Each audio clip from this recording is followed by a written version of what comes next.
Alright guys, I want to make this really quick video about the P2A00 and P2A03 code. Now I've had some pretty long experience with this code because I've been chasing it for like a year and a half now. But basically, if you've checked everything on the intake side past the MAF sensor, and then on the exhaust side before the rear O2 sensors, and you have no leaks or anything whatsoever, you've checked that it's not the sensors itself. You maybe could have switched the sensor and the code didn't follow. And then if the code didn't follow, it means it's something else. But if the code did follow it, then it would mean it's the sensor itself. If you did all that, well, now with no luck, now you should move on to the fuel side. Now, fuel pressure and the injectors could also cause this code.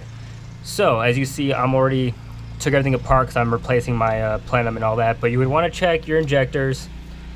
Check those, and then also check the fuel dampeners or fuel dampers. I've just recently found out these can also go out on our cars as well. Usually a sign of these going off is people say it's kind of like a loud ticking type sound, something like that. So check though, you got one on the passenger side and the one on the driver's side, which is right there. Check those, check your injectors, and then if that doesn't work, probably just part out and sell the car. Because if none of this fixes mine, I will probably drive this thing into a wall.